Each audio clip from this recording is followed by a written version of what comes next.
too! Shh!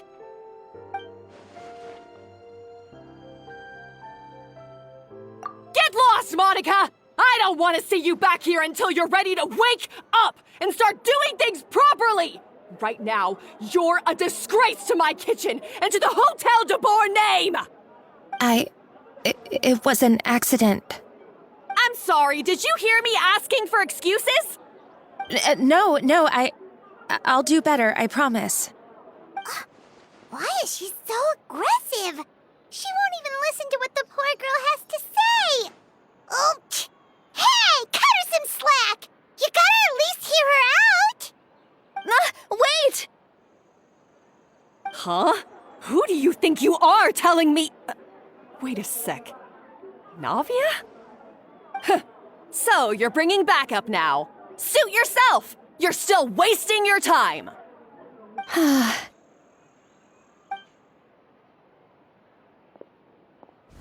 Savannah, is this how you always treat your staff?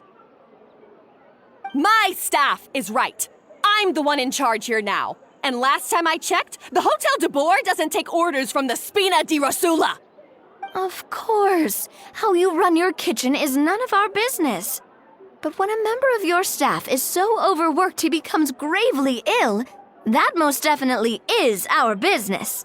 We're going to stand up for him, whether you like it or not. Overworked? I've said it before and I'll say it again. If Fermon can't handle the job, then tough luck. There are plenty of other capable people I can hire instead. But Philmont can do the job, he just... Monica, back inside, now!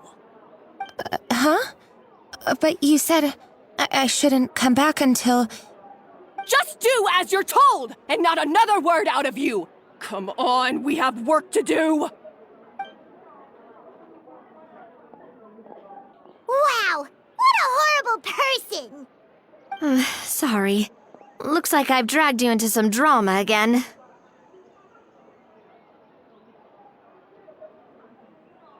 Her name is Savannah. She's the new head chef at Hotel de Boer. Ever since she took the job, she's been enforcing a brutal work regime and putting a huge amount of pressure on her staff. One guy was so overworked, he collapsed from illness. He's been bedridden for days, and he can barely even talk properly. I'm sorry. It's all my fault. I don't deserve to be a chef. At his family's request, the Spina di Rosula is trying to mediate on his behalf. We're not exactly making a ton of progress, as you saw. Savannah is adamant that Vermont's exhaustion and illness have nothing to do with her or how she's been running her kitchen. She's refusing to have any kind of meaningful dialogue with us. Our next thought was to talk to the other chefs at the restaurant and get a better idea of their working conditions. But with Savannah watching them like a hawk, no one has been willing to open up. And that's why I'm here, doing it the old-fashioned way. Camping out, watching, and waiting for an opportunity.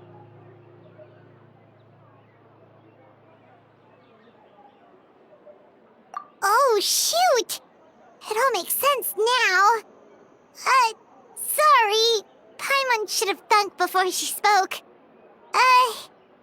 Did Paimon ruin everything? Oh, no, not at all, Paimon. Honestly, the way she was laying into Monica, someone had to step in. I'm sure I would have piped up if you hadn't. And besides, I don't really think I'm built for espionage. Yeah, meaning it's gonna be all the more difficult to get the inside scoop now. Oh, I might as well head back to the Fleuve Cendre then. We'll need to come up with a whole new game plan. Paimon will join you, 'cause this is kinda all Paimon's fault.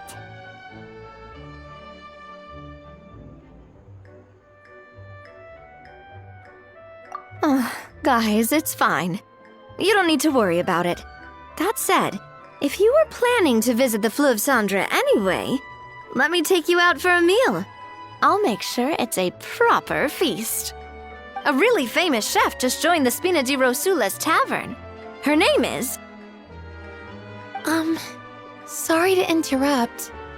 I just wanted to apologize for the scene you witnessed just now. We shouldn't subject our customers to that. This is a small token from us. It's some candy from Monica. She asked me to make sure it was delivered into your hands. Monica's the one apologizing? Huh. Clearly Savannah is the one who owes an apology. Our head chef has been a little highly strung lately. Sorry for everything. All right. Since there's candy, Paimon will drop it. Not the candy. Thank you for understanding. We'll make sure to pass your feedback on to Miss Savannah. A little highly strung, huh?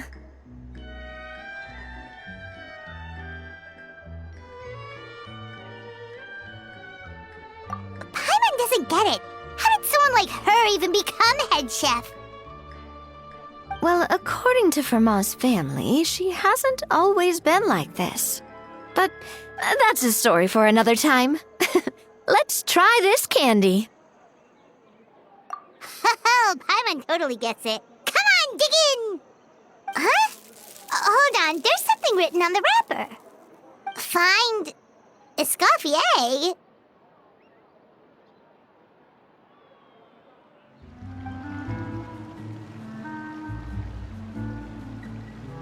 So, who is this Escoffier, anyway?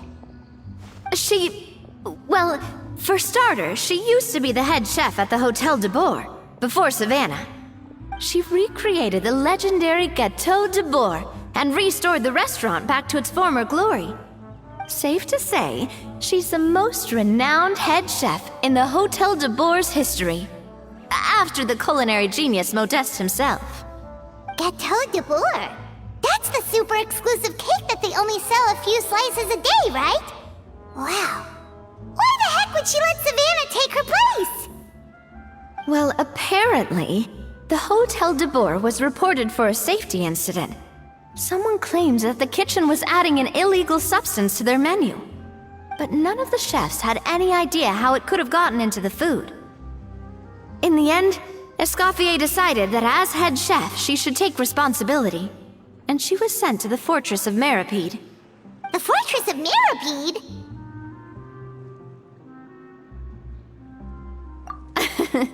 Well, you're right. The quantity of the substance they found was fairly minimal. Even the guards believed the whole thing was probably just an accident. Escoffier didn't have to stay in the fortress for long, but still, by the time she returned, the role of head chef had already passed to Savannah. So that's what happened. Paimon still thinks it's really unfair. Even though Escoffier is no longer head chef at the hotel, she's still well respected by the staff. So, I'm guessing what Monica wants is for us to convince Escoffier to try and negotiate with Savannah on the staff's behalf. Oh, Paimon gets it! Monica wants Escoffier to come back and kick Savannah out. It's simple. If the new head chef is stressing everyone out, then the solution is just get the old one back. Well, about that... You thought cream of mushroom soup was ready to serve after 3.5 minutes on the stove! You'd have had more sense serving hot water with ice cubes. At least then you wouldn't have wasted all this perfectly good cream and mushroom! What do you say, Hilaire? I'm sorry, Cream. I'm sorry, Mushroom. As you can see, Escoffier is that kind of chef as well. You have to leave it on the heat for long enough to allow those flavors the chance to come out. Don't be fooled by the aroma when the water first starts to boil. Got it? Yes, Chef.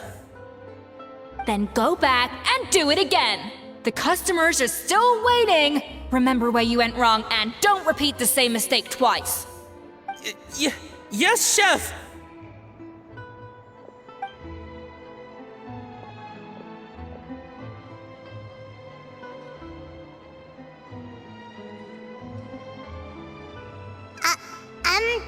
Excuse us,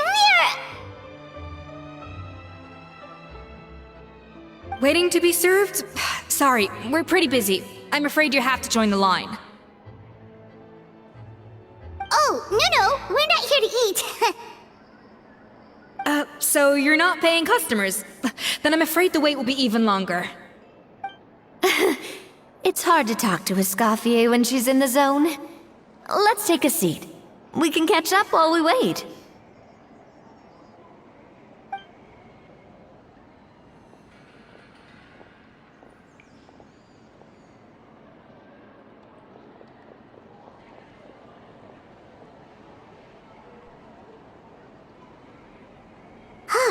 Looks like the rush hour is finally over.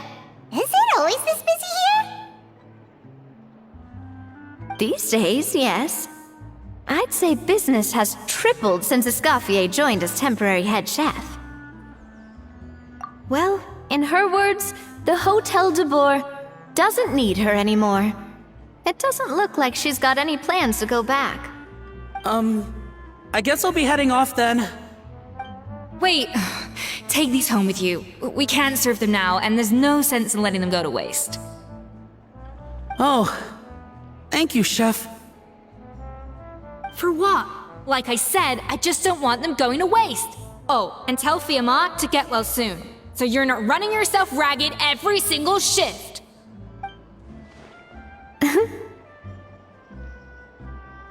Fiamma. That's the second time we've heard that name. Who is that again? He's the chef that fell ill from stress. Hilaire is his son. And with Mom stuck at home taking care of Dad, he decided to pick up some work to help pay the bills. Escoffier knows their situation, so she's been making some extra food every day for him to take home. Hey, I heard that, Navia! I've told you before, no one's making extra food. Hilaire is making blunders in the kitchen, and I can't serve his failed dishes, so he might as well take them home. Yeah, failed dishes that just so happen to be nutritionally complete every single time. So, you two must be the world-famous traveler and her companion, Paimon, yes? Is there something I can help you with? Oh, so you know us already. We'll skip the introduction then. We are here to talk about Savannah. Oh, I certainly am. The Spina's headquarters are right next to the tavern. And I've lost count of the number of times Navi has come to pester me about it. But I don't work for the Hotel de Boer anymore, and being ex-head chef doesn't give me the right to interfere with that business. Besides, I'm the one who persuaded Savannah to take the job in the first place. What? Well, she was a much gentler person back then. A little timid, even. She wasn't at all confident that she was the right fit for the role. That's hard to believe. Are we definitely talking about the same Savannah here? Honestly, I do wonder if she's just emulating me. I mean, I'm not the most pleasant head chef to be around either. Anyway, suffice to say that given the history between us, it'll be tricky for me to tell her she's doing her job wrong without coming across like a huge hypocrite. Fiamma and the others probably think that Savannah gets it all from me. I wouldn't be so sure about that, Escoffier. Look at this note we got from Monica. She mentioned me. Whatever shortcomings you feel you have, it looks like Monica still trusts you. As for the others, well, how can you know what they think unless you ask them? Monica. Plus, it's not like we're asking you to storm in there and raise hell. We're only in the initial phase of our investigation. All we're trying to do is get the other chefs to open up to us. Oh, Monica. Oh, Monica! Escoffier? I can't believe her!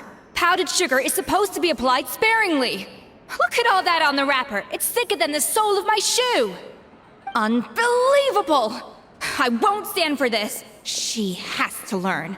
Come on, we're going. Wait, so now she's,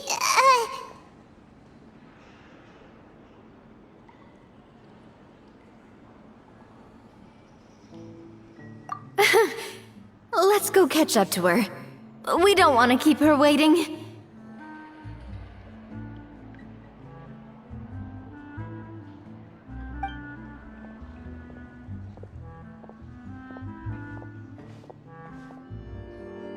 I'm sorry, I'm so sorry. I messed up your order.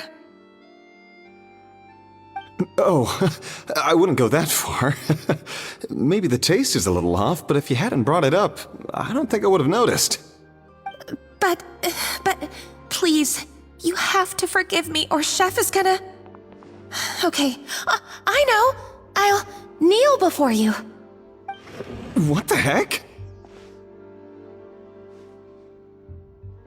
Get up, Monica! Can't you see that you're just making your customer feel more awkward? Escoffier? If you want forgiveness, then do what any self-respecting chef would do. Make the dish again. And this time, get it right. You cannot go begging your customers to feel sorry for you. Savannah said that I'm not allowed back in the kitchen until I've corrected my mistake. But if I can't go back into the kitchen, I can't do the dish over. that's some backwards logic. How can you fix your mistake without being allowed to cook? If this is what Fermat had to put up with, then no wonder he had a breakdown. We apologize for interrupting your meal, sir. It's fine. With my layman's palate, it's not like I can tell the difference anyway. I was actually quite enjoying my meal until she appeared out of nowhere and started apologizing. Gave me a bit of a fright, to be honest. Oh, well, it's because Chef Savannah tasted a bit of the leftover soup from my pot and then threw me out of the kitchen. Gosh, that's pretty strict. Has she always been that way? I don't recall things being like this when Escoffier was head chef here. I gotta say, you're all looking a little worse for wear these days. I mean, Escoffier was strict too, but I think the difference is that her criticism was more constructive, so you knew what you did wrong and how to improve, and we all knew that it came from a good place. Chef Escoffier was hard on us because she truly wanted us to reach her level. But these days, whenever we make a mistake, we just get told to wake up, get your head in the game, or just do it again. And it's only gotten worse since word got out that Chef Escoffier had started working again in the Fleuve Cendre. Monica, you don't need to call me chef. I'm not the boss here anymore.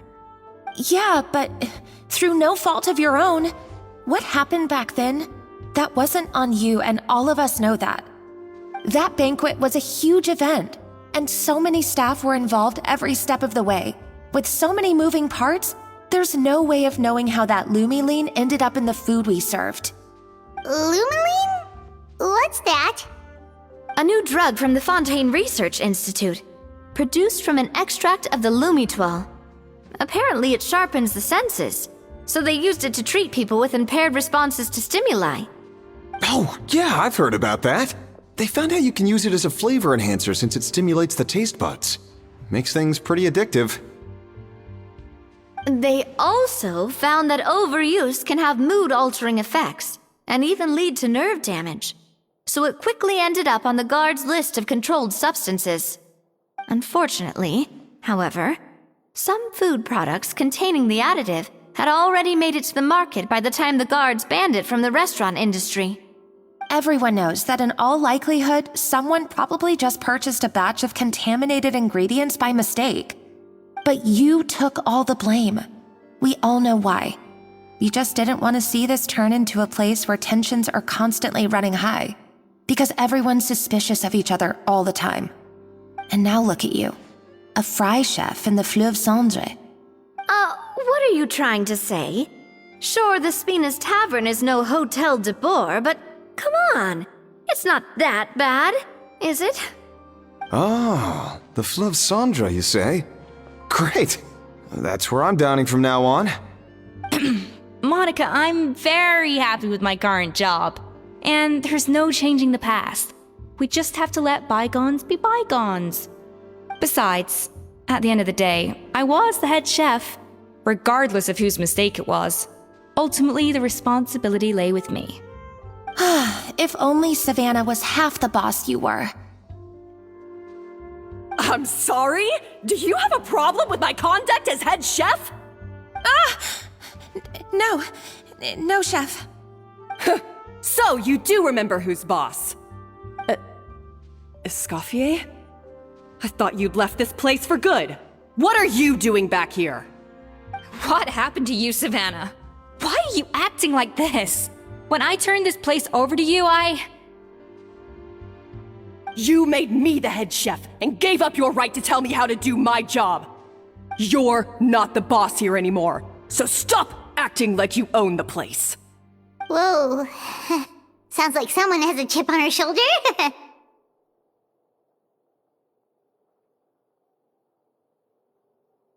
Oh, Savannah! My God, have you grown a temper since I last saw you? Have you put even half the amount of energy into improving your cooking skills, or are you still using the Pluie Lotus as an off-brand marcotte, thinking no one can tell the difference? That's none of your business! What happened to not storming in and raising hell? Ho ho! I was not expecting to see something this spicy as soon as Escoffier returned. Huh? Fanagem? Aye, miladies. Might I make a humble suggestion? Given that we have ourselves a tête-à-tête between chefs at the Hôtel de Bord, I dare say it would be de rigueur to settle this the traditional way. The traditional way? That can only mean one thing. That's right! I'm talking, of course, about the tradition established by Modeste himself. The cooking contest! According to legend, the founders of Hôtel de Bord, Modeste and Savelli, used this method to resolve all of their disputes. Everything from petty arguments over next week's menu to disagreements over the strategic direction of the restaurant. The cooking contest would decide who had the final say. It sounds like they had a lot of free time on their hands. Ah, well, it might sound that way to us. But in fact, the cooking contest played an enormous role in motivating chefs to hone their skills, reaching new heights of excellence in the culinary arts.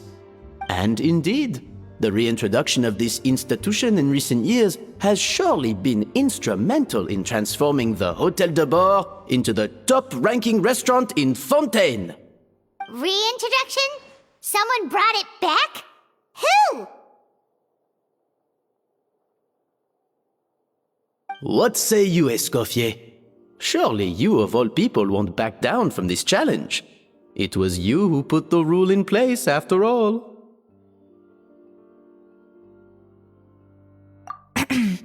Sure, I reinstated it, but I'm not a chef at Hôtel de Bord anymore. Isn't this bending the rules a little? I see no issue as long as both sides agree to the terms. We could simply treat it as an exhibition of sorts. Savannah, any objections? Exhibition. Huh. No. If we're going to battle it out, let's put it all on the line. If I lose, it's up to you what happens to me. I don't want anything to happen to you. But if you lose, you hand over the Codex de Bord to me. What? The Codex de Bord? Only the legendary handbook written by the original head chef Modeste. It contains all his secret recipes, including Gâteau de Bord. It's the greatest treasure in Fontaine's culinary world. And only the present and former head chefs of the Hôtel de Bord have the right to read it. Present and former? Wait, but that already includes Savannah, though. What do you want that old thing for? You have your own copy, don't you? Don't take me for a fool. You know perfectly well what I mean. I want your copy, the original version, the one you took with you when you left us. I'm sorry, I must be missing something. You know, there's no difference between the original and the copy, right? They contain the exact same recipes. Stop trying to change the topic. What's wrong, Escoffier? Scared you're gonna lose to me? Or are you scared of me getting my hands on the original codex? Savannah, you may remember that we gave her the original as a parting gift to thank Escoffier for her years of service. Asking for it back feels a little, Oh, I'm sure it won't be an issue, as long as both sides agree to the terms. Those were your words, weren't they? And as for the contest itself, let's make it a bake-off. Gâteau de boar, per the recipe in the codex. Well, Escoffier, you against me. Are you in or out? You sound surprisingly confident. Alright then, let's see how much you've actually grown. I hope you surprise me, Savannah. I'd hate to find out that all you've learned after this long is how to chew people's heads off. Believe me, I'll show you. So, this whole bake-off thing kind of came out of nowhere. Was it really sensible to just go along with it? Well, I got a sense that she's holding something back. But we chefs always express ourselves in our cooking. So if she won't talk, this might be the best way to find out what's really going on with her. Huh? Holding back? Sure didn't sound that way to Paimon. Escoffier only picked up on it because she's the same way. Always closed off, never letting you know what she really thinks. That's patently false, at least where your macarons are concerned. I've been nothing but truthful with you about the disgraceful amount of sugar you use. Okay, that's one case where you can keep your thoughts to yourself. Oh, that? Well, it's not so much a recipe book as a diary of Modeste's adventures. Back in the day, he and his good friend Savelli explored far and wide, partly adventuring, partly looking for new ingredients and developing new recipes. Their creations had an enormous influence on the course of Fontaine cuisine, turning it into a much more vibrant and diverse scene.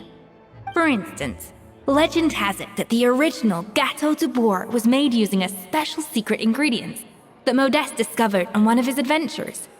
So rare was the ingredient that they could never make more than 16 slices of the cake per day. But everyone who tried it claimed that it was one of the most blissful and invigorating things they had ever tasted. Modeste and Savelli went on to found the original Hôtel de Bois, which catapulted them to stardom in Fontaine's culinary world. Especially Modeste. He was hailed as a once-in-a-generation genius, and over time, the recipes from his adventure log became known as the Codex de Bois. Ah, Paimon's heard this kind of story before. Armed with the Codex, the Hôtel de Bois took its rightful place as the finest restaurant in the land, serving those recipes for centuries to come. Something like that?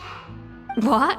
No, of course not. Cooking is a constantly evolving art form. How could any restaurant survive if they only served food that was popular last century? Anyway, never mind centuries.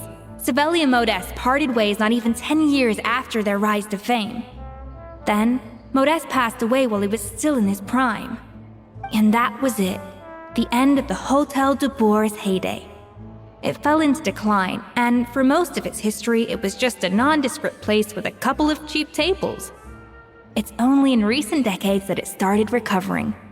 Even then, it still took numerous relocations and changes of management before we finally ended up with Vanigem and the restaurant we have today. Oh! So the Codex really isn't all that, then.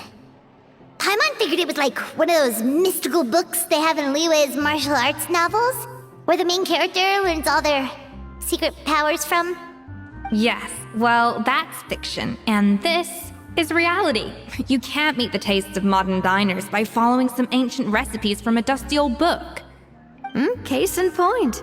Even the Gâteau de Bois they sell now is actually Escoffier's reimagination. Wait, really? Why though? Didn't that recipe make it into the Codex? It did, but like I said, it's the dusty old book now, and the records aren't as legible as they once were. Not to mention that there's no way of finding the secret ingredient Modest wrote about. So, reimagination is right. I consulted some historical records and took what I could from the codex. But ultimately, the Gâteau de Bourg of today is my own recipe. As for why we gave it the same name and kept the tradition of only selling 16 slices a day, well, you've got Venegem's business sense to thank for that. Oh. Huh. Well, that kind of takes all the mystique out of it. Hey now, it might not be the original Gâteau de Bourg, but it's still the most delicious cake in Fontaine today. And who knows, maybe Escoffier's version is more suited to your palate. Just think, if the original truly was the perfect cake you're imagining it to be, there's no way the recipe would have been lost to history, right? Not to mention that the Hotel de Bourg never would have fallen into a slump. Anyway, before I left my role as head chef, I made a copy of all the recipes from the codex, including my own improved versions, and turned them over to Savannah. So why is she so interested in the original copy? Could it be a symbolic thing? Like, whoever holds the original Codex de Bourg is the true head chef? Well, it was clearly precious enough to give to Escoffier as a parting gift. Meanwhile, Savannah only got a copy. Maybe from her point of view, it's like management doesn't truly see her as being worthy of the role. You think so? The only thing is, it was her suggestion to gift me the original in the first place. Well, a joint decision by her and Venegem. But still. What? Huh. Guess she's had a major change of heart since she became head chef. Yeesh. Who knows? We could speculate forever. Better to just let our gâteau do the talking. It means vesting her in this bake-off, and then getting her to explain herself, even if I have to beat it out of her with a spatula. However much she's changed since we worked together, I believe that she still has her chef's pride. And if she respects the art, she'll respect the outcome of our contest. Well, I'm confident that you and your spatula can get justice for Froment. All you need to do now is win the contest. But that should be a breeze for you. Let's not get too ahead of ourselves. Gâteau de Bourg is very complicated to make. Usually, it takes 3 chefs working in tandem to cover everything. Now, if I had to push it, I could probably do the work of 3 chefs myself. But I'd prefer to play it safe if I can find a couple of assistants in time. Well, that's easy. The 3 of us are veterans in the kitchen. You just need to pick 2 of us. Well, I have heard the Traveler is an accomplished cook, as well as a warrior. But be warned, I will hold you to exceptionally high standards. Think you're up to the task?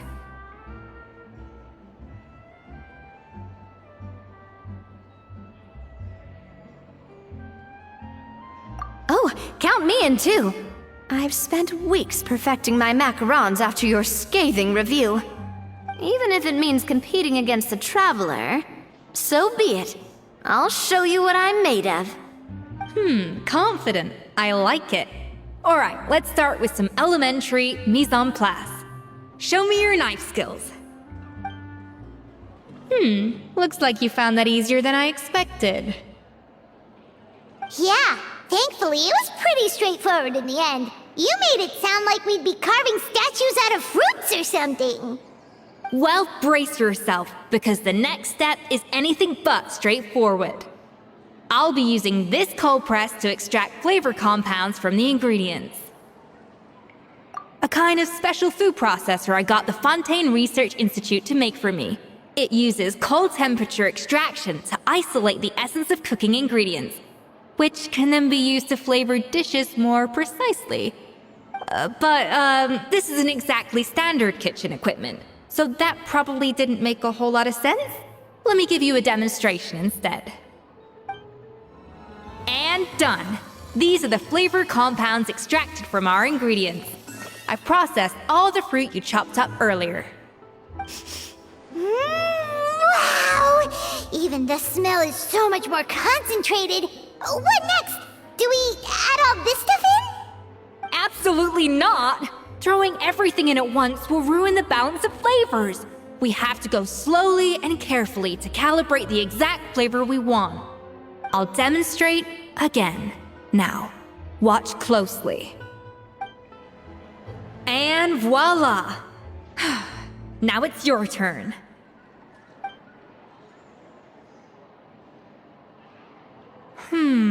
Not terrible. Considering this was everyone's first time blending flavor extracts, it could have been worse. But the traveler's work was surprisingly good. Are you sure you've never done this before? You got almost perfect results on your first try. Oh, well, they do say adventurers are multi-talented folks. Now I've seen it firsthand. Alright, now for the part I've been looking forward to. I want each of you to cook something from the Hotel du Bois' current menu.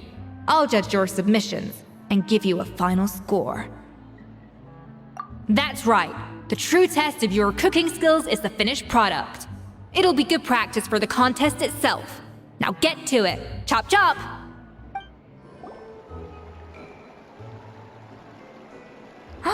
Look at that! With the grace of a snow-winged goose, as I like to say.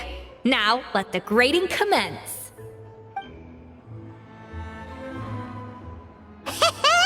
Pretty good, right?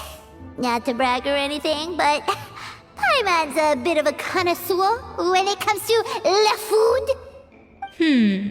6 points. What? Oh, well, fair enough. Paimon doesn't cook all that often, so as long as it's a pass. That's 6 out of 100. What?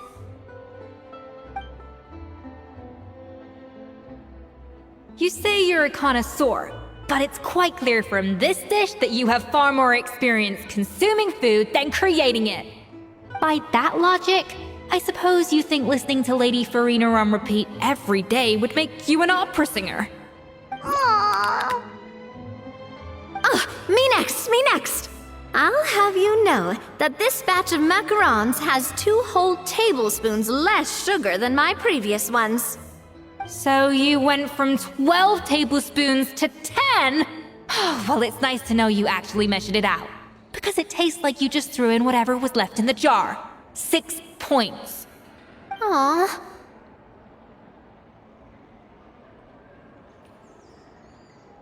Now to the final dish. So, what do you think? This is our last hope. 8 points. Darn, that's barely higher than what we got. Not exactly. The color is spot on. Beautiful aroma. Excellent presentation. I have to give this one 8 points out of 10. Maybe even 9 points. Huh? How did you pull that off? Don't get me wrong. There's room for improvement. But still, this is clearly the work of an accomplished chef. I can tell that you've put many hours of work into honing your skills in the kitchen. I can really taste the grace of the snow-winged goose in this dish. The traveler's journey, with all its trials, tribulations, and setbacks. Not to mention the frustrations of having a picky eater for a partner. Hey, you made that last part up! No way did you taste that! Well, it looks like I lost fair and square. I guess you'll be taking the traveler as one of your assistants then? But if it takes 3 chefs, that still leaves 1 slot remaining. Maybe Paimon and Navia should keep practicing and see how it goes? Chef Escoffier! Oh, it's Hilaire! What brings you here? I heard the news about the cooking contest. You're doing Gâteau de Bois, right? I was just wondering if you needed any help? And you think you're up to the task, do you? Oh, no, I know I'm not there yet. It's actually my dad who wanted to help. Firma? Last I heard, you could barely get out of bed. Chef Escoffier, Navia, Traveler, thank you all so much for everything you're doing for me and my family. I've had enough of sitting around at home while you run yourselves ragged. If you let me, I'd like to help you win this cooking contest.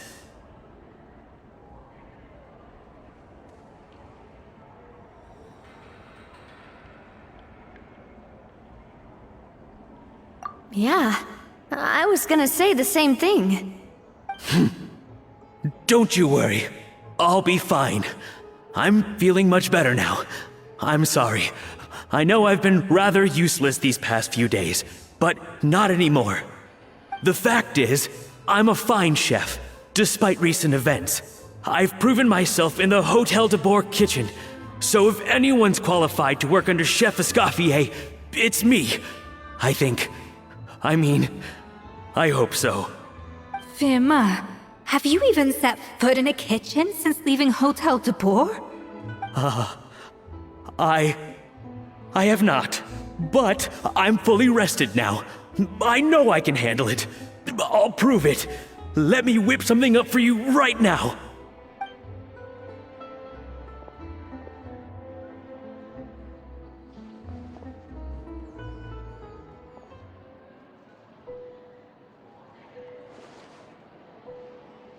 Huh?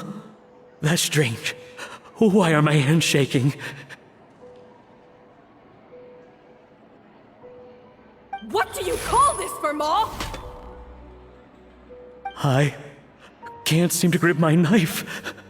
Do it again! Again! Again! I... Hopeless. Get out of my kitchen yesterday.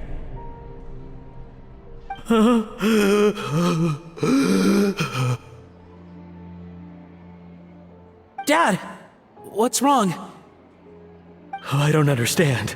I was feeling so much better, and then Will I never be able to work in a kitchen again? Dad, talk to me. What happened? I think the real issue here is not physical exhaustion, but psychological trauma. Monica, when did you get here? Probably because you were all concentrating so hard on your cooking. I didn't want to interrupt your flow. But anyway, Firma, I'm so sorry. If only I'd known how serious your situation was, I would have stood up for you sooner. You have nothing to apologize for, Monica. During those long nights of redoing every order, you were the only person who looked out for me. Oh, come on. All I did was make you some tea. I doubt it was much help. Savannah was so ruthless toward you. I probably should have brought you something stronger. She sounds like the worst. All right, another Savannah horror story. Let's hear it. She's been getting harsher and harsher on us ever since she heard about Escoffier's new role in the Fleuve Cendre. Seems like no matter what we make, she'll find something wrong with it. What is this? It looks like a dog's been at it. In the trash now! Then she orders us to redo the dish again and again, but we never know what's going to make her happy. Do it again, do it again, do it again! Every time you remake it, you just get another earful from her. Either straighten yourself out or get out of my kitchen! So now, it seems like just picking up a kitchen utensil gives me flashbacks of her yelling at me.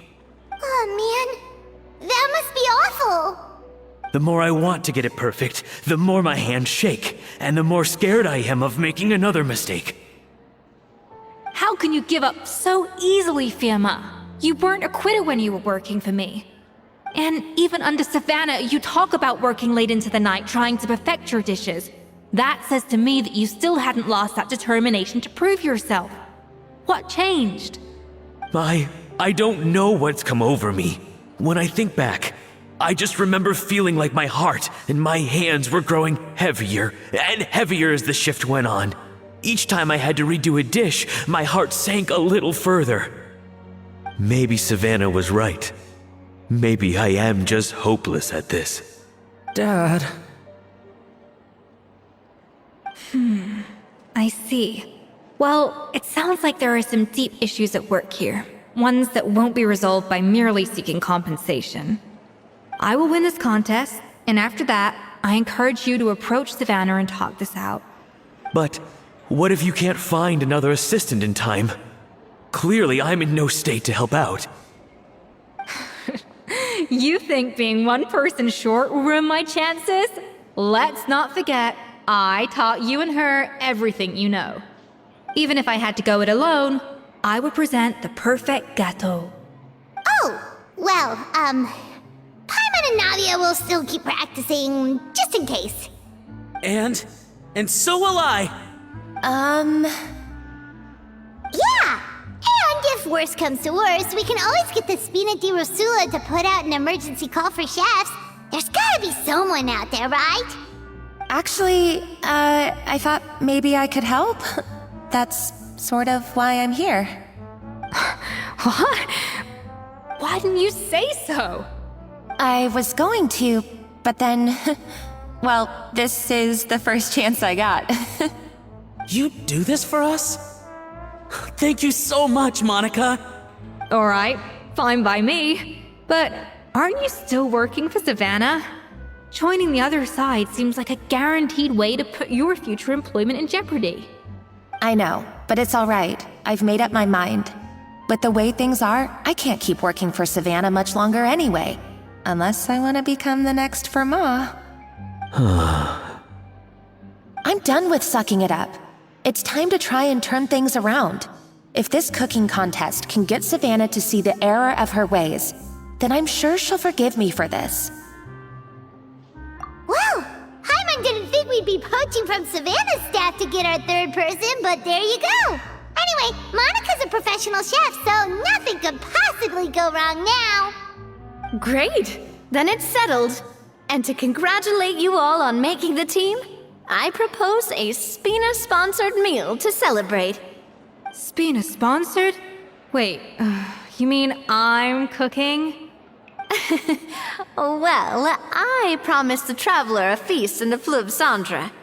And I know how much you've been looking forward to it.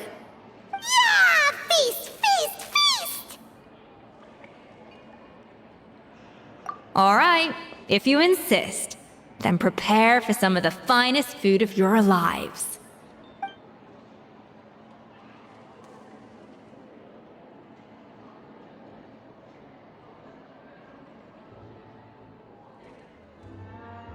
That's not a bad idea, actually.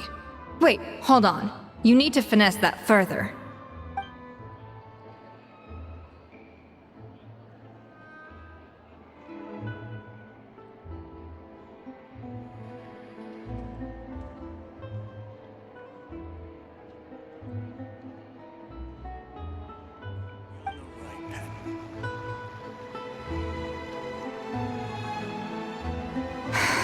Why, Savannah? Why? Oh, nothing. I was just flicking through the original Codex de Boer. I wanted to see if there was anything I'm missing. Something I hadn't noticed before. That might explain why Savannah's so desperate to get her hands on it. But I can't find anything. It's just some hastily scribbled recipes in between diary entries from Modeste's adventuring phase. And most of it's not even legible anymore. The copy I gave her not only has all the recipes in full, but even includes my own private tips and notes from years of experience. Surely that's infinitely more useful than this old thing. Yeah, maybe. Still, it's just hard for me to imagine that the Savannah I knew would go to all this effort just to make a point. We were. At least I always thought we were. She was a little shy, but meticulous with everything and everyone she dealt with. She made a few mistakes here and there, but she was quick to correct them whenever they were pointed out. And she was always striving to improve as a chef. Those qualities are why I recommended her to replace me as head chef. I never imagined for 1 second that she'd cause Fiamma and the other staff so much grief.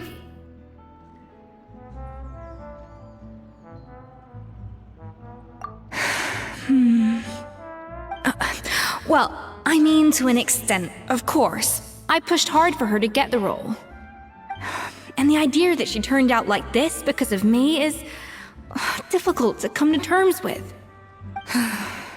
I wonder if this is how Modeste felt back when he was writing the Codex.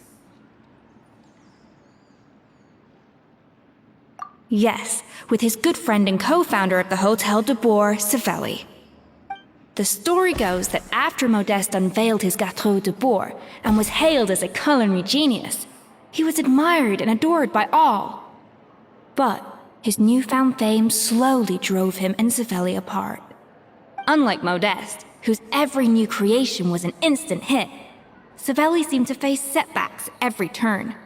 Doors that would swing wide open for Modeste would shut in Savelli's face. And with Modeste being whisked off to all manner of functions by his celebrity friends, he had less and less time to discuss the culinary arts with Savelli. People started gossiping about Savelli, and their relationship between the two gradually soured. Everything came to an abrupt end when Modeste, still in the prime of his life and still hailed as a genius, suddenly died from an acute illness. And that was it. They neither had a decisive split, nor got the chance to properly reconcile. Their story just came to an end. One rumor had it that Savelli actually killed Modeste out of jealousy, even as the latter was hoping to make amends. Unlikely. It's a popular theory, but there's no real basis for it. At least there are no records of Savelli ever being convicted of a crime. Still, beyond a point, there's no way of knowing what truly happened in the past. All we can do is try to make sure the present doesn't quite go as badly. And that's why I have to win this contest tomorrow. Then get the truth about everything that's been going on, even if it means cracking her open like a nut. Really? Well, I like the confidence. Don't let me down tomorrow, then. You better bring your A game. Mesdames et messieurs, welcome one and all to the Hotel de Bourg and to this most exciting of cooking contests. Savannah, I brought the original copy of the Codex you asked for. Monica? Huh. In the interests of fairness, this contest will be conducted in a double-blind format. Once the dishes are complete, they will be sent to the back of the kitchen where they'll each receive a label. The labels will be placed out of sight underneath the plates, only to be revealed after the judges have sampled them and reached a final verdict. This is to ensure that no one will know which dish is made by which contestant. As one of the judges, I promise to be fair and impartial. When my meal got interrupted yesterday, I never thought this is how they'd make it up to me. Getting a seat on the judging panel is a pretty sweet deal. Both contestants have taken their positions. Then, without further ado, let the Hotel de Bourg cooking contest commence!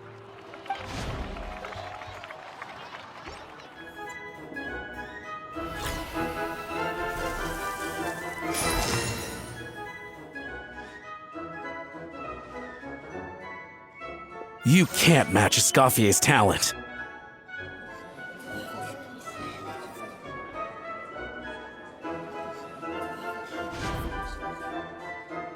Pinnacle of excellence!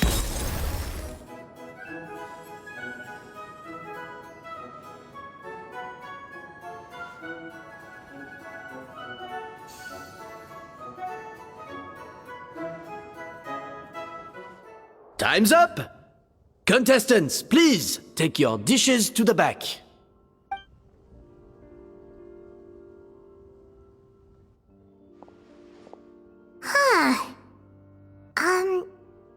That got Escoffier was right. You really can't tell whose is whose just by looking at them. We both made the same dish after all. For all her flaws, Savannah's a talented chef who earned my recommendation for good reason. She wouldn't screw up something as elementary as the cake's appearance. Whoa! This is really rather good. Wonderfully soft and fluffy. Beautifully sweet. This is a masterclass in how to make gâteau de bois. I would give this one at least 9.9 out of 10! Only because there's something about the flavor of the base. It's just a little different from the recipe I'm used to. Huh? Really? I couldn't tell.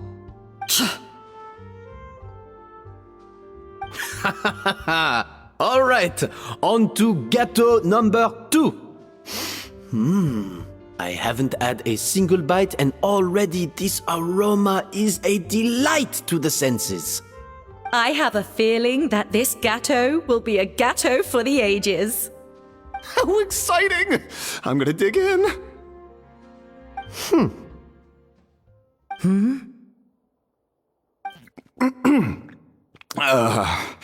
I think maybe someone got a little carried away when they were adding the sugar. Not just the sugar, it's the flavors too. This is all over the place. Who made this? It appears the decision is unanimous. This gâteau is far below the standard we would expect. And Paimon thought this might actually be close. Turns out she can't bake to save her life. Something's not right here. Savannah may not be perfect, but no way is she this sloppy. I can now declare that the creator of the first gâteau has won this cooking contest. Now, all that remains is to turn the plate over and reveal the chef's name underneath. What? It's Savannah? No! That's impossible! Hey, Savannah! You cheated, didn't you? You cheater! What did you do? Oh, you swapped the plates, didn't you? Well, someone's a sore loser. These cakes went from the oven to the judge's table without me ever laying a finger on them. And everyone here can attest to that. It was Van Gem's staff who labeled them in the kitchen. If you're looking to accuse someone, why don't you start with them? Isn't it more likely that Escoffier's lost her edge? Oh, or maybe her assistants let the team down. You take that back! Judges, we demand a rematch.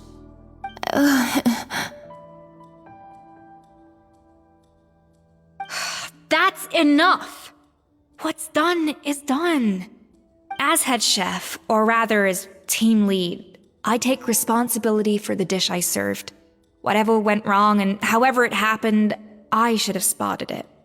Savannah, I didn't think you'd stoop this low just to beat me in a bake-off. What happened to your chef's pride? I don't know what you're talking about. If you want the Codex de Boer that much, you can have it. Escoffier, no! But you must promise me that you'll apologize to Firma and compensate him for everything you put him through. It's a little late to be negotiating terms. The contest is over and I won. That means you owe me the Codex, and I owe you nothing. Look, Savannah, you may have fooled everyone else, but can you really fool yourself? What I'm offering is to accept defeat without looking to expose what you've done.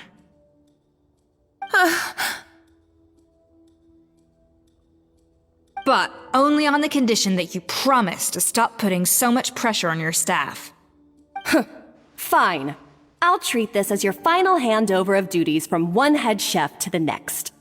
So, will that be all, ex-head chef? Or is there any other unfinished business you'd like to leave in my hands? I didn't mean that to be a scolding from your former boss, just a word of advice from a fellow chef and a friend. But I don't know if you're even open to input from other people anymore. I know what I'm doing. I don't need your advice. All right, fine. I'm glad to hear it.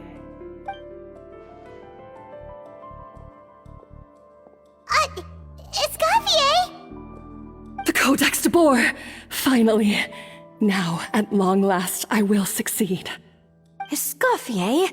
How could you let her get away with this? Yeah! The Codex is a souvenir of your time here! Doesn't that mean anything to you? It's alright. It was just a bake-off, not the end of the world. I'm already over it.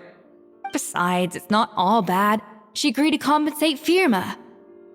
That's mission accomplished for the Spina. Honestly, if I'd have known that giving her the Codex would solve everything, I'd have just done that in the first place. I mean, why bother with the whole cooking contest?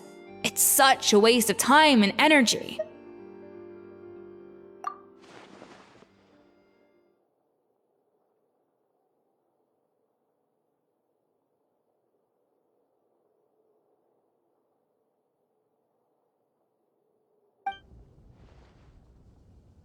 No. No! This doesn't make any sense! Huh? That's it? No secrets, no nothing? I don't believe it! This can't be happening. Oh, Chef Savannah! Savannah?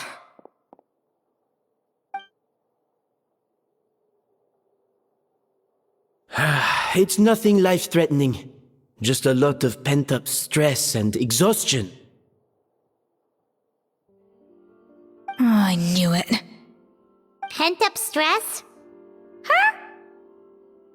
The truth is, however hard she might be on the rest of us, the person she puts the most pressure on is herself.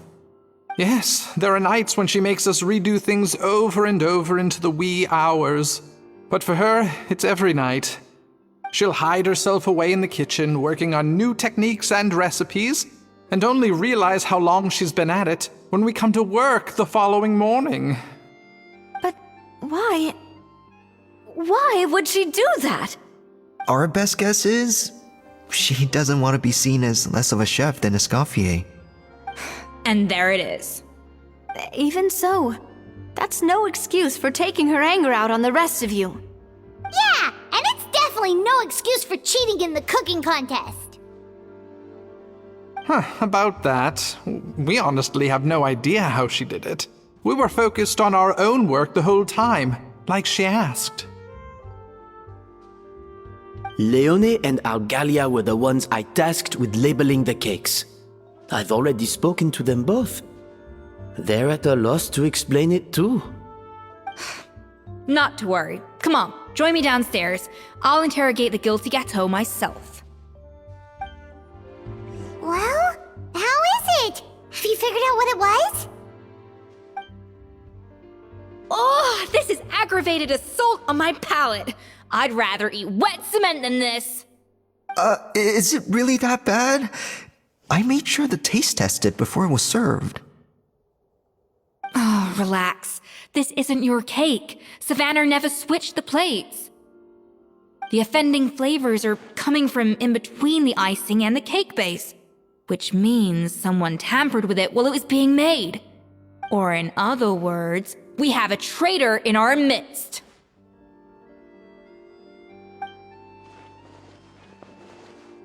I'm sorry. I was forced into it. It was Chef Savannah. She said if I didn't cooperate, she would...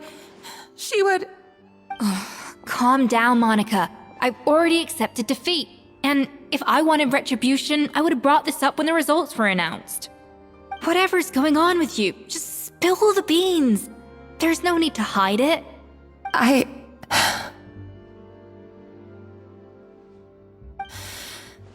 I was the one who caused the food safety incident that one time. Food safety? Wait, you mean the Lumaline incident? So you procured the contaminated ingredients? I think so. Savannah and I were on procurement that day. I didn't check everything as well as I should have, and so I let contaminated ingredients make it into the kitchen. But I swear I didn't do it on purpose. I had no idea there was an issue with them, and I didn't know it would end up with Escoffier going to jail. But the last thing I expected was for Savannah to use it as leverage to blackmail me with... This is crazy! So Savannah pressured you into sabotaging Escoffier's cake by threatening to expose your secret if you didn't? I know, it's terrible. I'm so sorry. I was so scared. The thought of Chef Escoffier finding out that I put her in jail, it made me freeze up with fear. I thought Escoffier would hate my guts if she ever found out, and yet somehow that's ended up in me doing something even worse.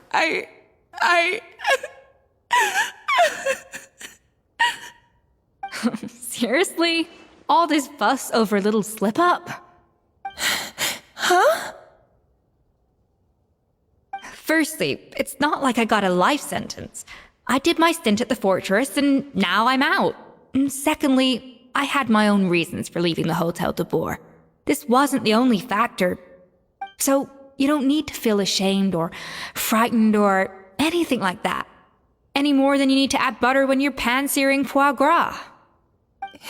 You mean... you forgive me?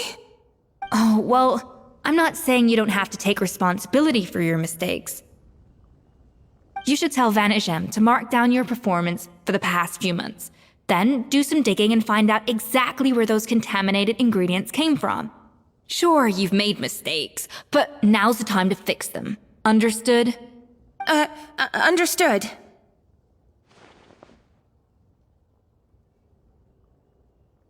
Good. Now, back to Savannah. What about the original codex would compel her to resort to blackmail? I have my suspicions. Not that I've got any proof to back them up, though. Ugh. What happened to me? I've overheard some customers murmuring about how the Hotel de Boer hasn't been the same since Escoffier left. They think our menu doesn't taste like it used to, especially our signature items. Now that you mention it, I noticed it during the contest too. I couldn't put my finger on it, but the flavor seems subtly different from how it used to be. But the difference was so small, I'm sure no one would notice it besides our most loyal customers and true dessert connoisseurs. Still, as head chef, it's easy to see why Savannah would get so hung up on it. So many times I've seen her make the cake base over and over again, late into the night, determined to match Escoffier's version. But something's always slightly off every time. Yeah, I've noticed that too. Never really gave it much thought, though. Thinking back on it now, it's clear that Savannah's been in a downward spiral ever since Escoffier left. She wants to prove that she can fill Escoffier's shoes. That's gotta be the reason. But after countless setbacks, she's getting more and more unhinged. And at some point along the way, she switched from doubting herself to doubting Escoffier. Doubting Escoffier? For what?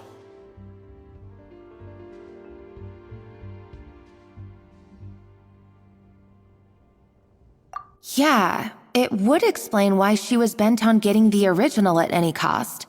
She must have thought Escoffier purposely omitted key details from her recipes when she copied them out. Also, she could retain her place as the #1 chef in Fontaine, the only one privy to all the secrets of the trade. Oh, for goodness sake, what a stupid idea. Of course. Then she finally got the codex only to discover that the secret recipes she's been pining for don't exist at all. Seeing how utterly wrong she was must have been a real shock to the system. It probably brought up everything at once. It overwhelmed her, and she passed out. There's still one thing that doesn't make sense, though. If Savannah had the real recipe all along, how come it tasted different? She might not be on the same level as Escoffier, but surely after like 50 attempts, she'd get it right one of those times. You'd think so, but geniuses like Escoffier are in a league of their own.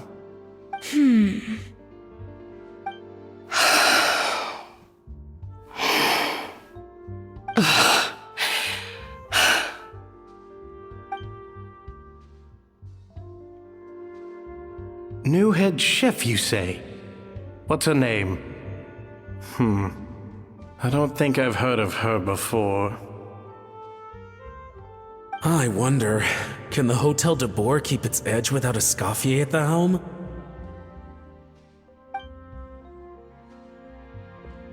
This tastes different from last time. Is it undercooked or something?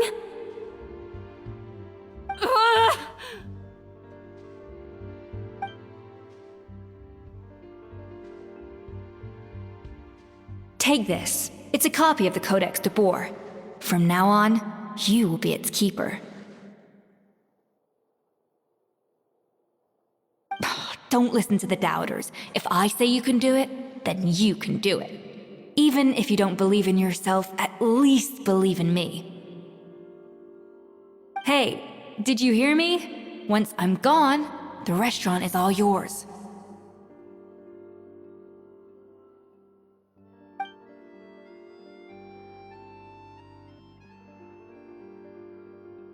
All this time, I've been blaming other people, but maybe I'm the problem.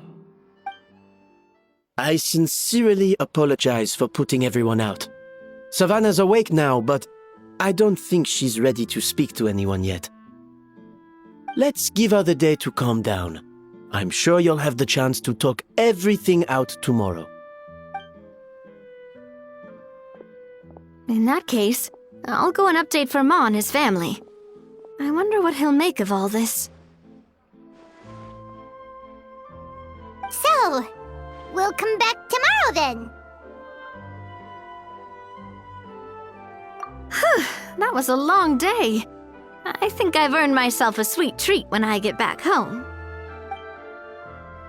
Oh, nice! Macarons? Or are you gonna switch it up this time?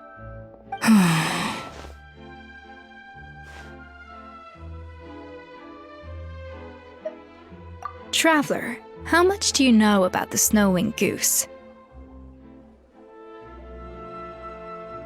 Every year, they migrate long distances in search of a suitable home. There's always one goose at the front whose job is to lead the flock. Fontaine poets often use the image of that goose to explore the ideas about leadership and genius. They usually imagine someone who's a cut above the rest, a model of perfection. But what those poets don't know is that during a migration, the lead goose is always changing. Once the lead goose shows signs of fatigue, it retreats to the back of the flock and allows another goose to take its place. So the truth is that leadership, with all the responsibilities and pressures that come with it, it's something that everyone takes turns at. But we humans completely miss that fact when we project our own ideas about social hierarchies onto them. I guess what I'm saying is, I don't buy into this notion that there's some sort of gulf between normal and genius. Cooking is a science, not magic. Given the same ingredients, same recipe, and same environment, I see no reason why two different people shouldn't be able to create the exact same dish. Of course, some people have a more sensitive palate than others, and some people are just born bolder or more conscientious. But these are all variables that can be accounted for with time and practice. I'd have no reason to expect so much from others if I believed that perfection can only come from the hands of a genius. The only reason I hold people to high standards is because, well, I believe they're capable of greatness.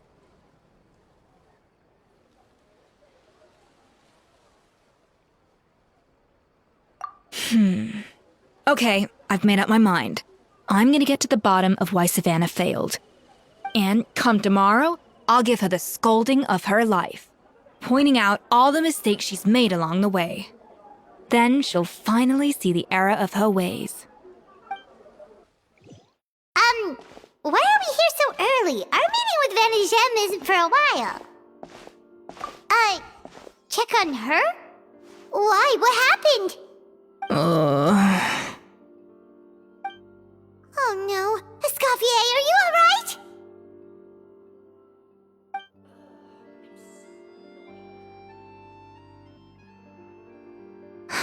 I'm fine. Just need to get some more coffee in me.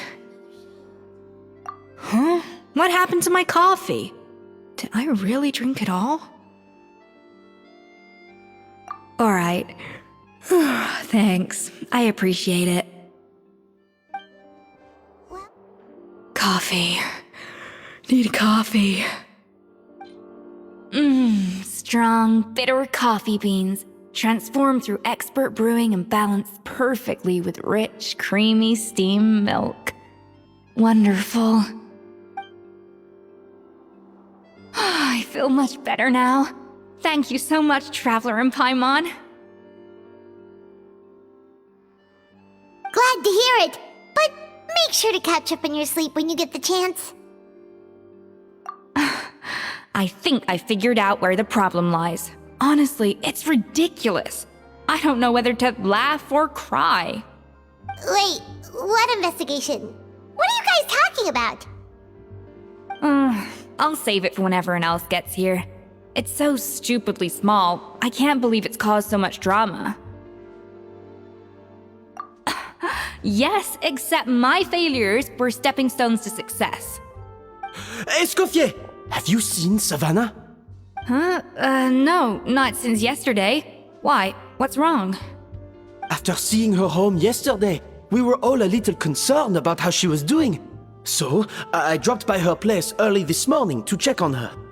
Only to find an empty house with the doors wide open. I left Alphonse and the others to keep watch at her home, while I checked the Hôtel de Bord. I'm worried something bad might have happened.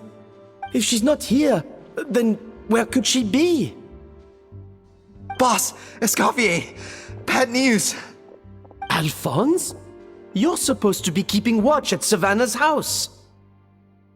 We were, but then, just after you left, we found this stuff in her house. Oh, looks like a map with a bunch of random places circled. What does it mean? Wait a second. This feels familiar. I'm sure these places are all connected somehow. Of course, from the Codex. They're all places that Modeste explored on his adventures. Yeah, but I don't understand. The adventure logs in the Codex are too fragmented to be of any use. How come this map shows all the missing details? The Codex de Bord? Then, this place marked in red out at sea. Could that be the fabled birthplace of Gâteau de Bord? Seriously? So now she set her sights on finding the original recipe and beating Escoffier that way? Geez, Savannah. Anything to overcome a gâteau plateau, huh? Ugh, idiot! Does she have a death wish? Those ruins are thousands of years old. Hold on, there's more. Besides the map, we also found these letters. It was you. You let the Lumaline through, didn't you? It sounds like a threat letter. Does this mean that Savannah was responsible for the safety incident? And not Monica after all? Retrieve the Codex by any means necessary. So the cooking contest and the cheating. Someone else was behind her pulling the strings? She's keeping the true recipe to herself. Ugh, this is all such a mess. Paimon needs a second to process this. First, we thought that Savannah forced Monica to cheat in the cooking contest. But now, it turns out that someone else forced Savannah to force Monica to cheat?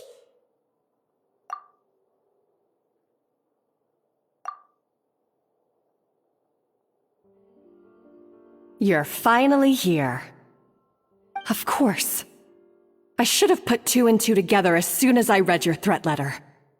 The food safety incident, the demand for a cooking contest, the instruction to blackmail Monica, even the suggestion that Escoffier was keeping secrets from me. It was all part of your grand plan, wasn't it, Monica?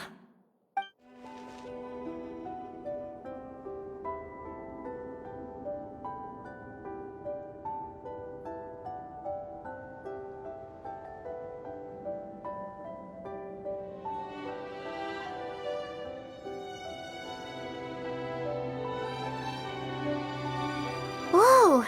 This place looks like an underwater restaurant, doesn't it? Suddenly, the idea of an adventure chef finding secret ingredients makes a whole lot more sense. I think Modest's codex mentioned this place. A public bath from the time of Remoria. So yeah, definitely the kind of place that would have served food and drinks. Huh? Some blubber beasts have come to join the party? How did they get here?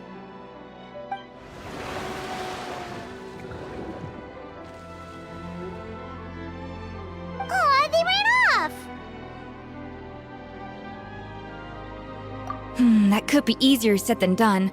Something's blocking the entrance. Well, did Modeste mention it in his adventure logs by any chance? They must have gotten through somehow. Good point. Yes, that's right. It's coming back to me now. We prepared a banquet for our shy little guests, and as the food flowed away on the current, they broke into a joyous chorus, and the path opened to us. We have to feed the blubber beasts? With what? There's nothing here besides rocks, romaritime flowers, and lumitwal. See, this is why you should always bring snacks. You never know when you're gonna need them. Now we have to head all the way back to shore and grab some. There is no time for that. Romaritime flowers and lumitwal will have to do. They may not look appetizing to us, but who knows? They could be blubber beast delicacies. Wait, we're seriously gonna try this?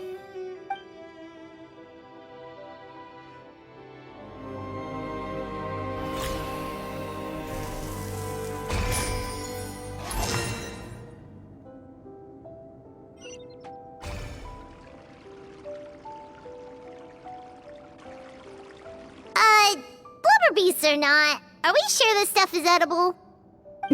Trust me, they'll love it. Oh, good question.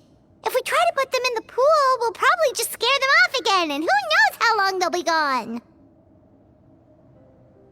Yes, we can't afford to wait for them to double back. Oh, what was it that Modeste said again? Something about the food flowing away on the current.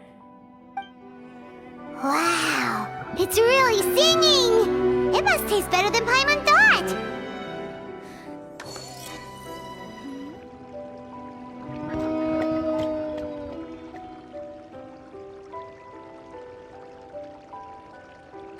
Hey, it's open!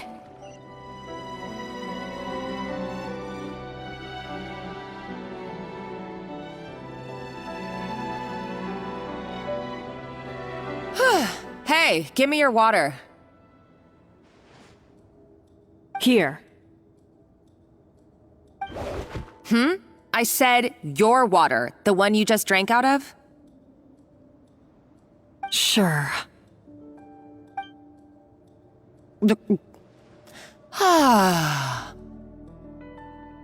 All those years slaving away under Escoffier, and then you. Today, it's finally paying off. Not only have I found the ruin that Savelli kept hidden, but I also get to boss you around like my little lapdog. Hey, go scout ahead for me. If we need to do any more blast tunneling, I want to know where to lay the explosives. Did you not hear me? Get going. Why don't you do it yourself? Oh, when did you learn to fight back? You're always so compliant when I give you instructions by letter. That's because you threatened to expose me for the Lumiline incident. I swear, if I'd known what you were planning, I'd never have... Ha! Don't be so self-righteous. Admit it, you've always been jealous of Escoffier. That's why you lapped up everything I told you. You were terrified of her finding out about your part in the Lumiline incident, and you resented the way her reputation hung over you. So you jumped at the chance to convince yourself that she was the villain, that she deliberately hid her secret recipes from you just to hold you back. It was the only excuse you needed to justify getting back at her. First, idolization, then jealousy, suspicion, and self-deception. That's what this comes down to. It was the same story with Savelli and my ancestor. He offered Modeste his friendship only to murder him out of vanity. He promised to explore the world with him, only to later destroy all records of their adventures. It's a miracle I even found this place. You have no idea the countless hours I spent piecing it all together. So you see, you're no better than Savelli. If you can't beat him, betray him, right? I am no Savelli, nor will I ever be. Oh, put a lid on it. You really think you can absolve yourself of your vindictive and jealous behavior now? Just because you finally realize that Escoffier never kept any secrets from you? You didn't show any remorse when she left, or in the cooking contest. Why start now? You have no right to redemption. You're right. I don't deserve her forgiveness. But I am done being bullied into submission by you! Ooh, feisty. But you should watch your tone. Talking to me like that could get you in big trouble. I somehow doubt that, since I poisoned both our water bottles. What? Ever since I learned the truth, I've been biding my time, waiting for this moment. You've played me like a fiddle for so long, and now this is payback! But you drank it too! It's what we both deserve. This is the price we must pay for betraying Escoffier. You'll die here with me, Monica! You.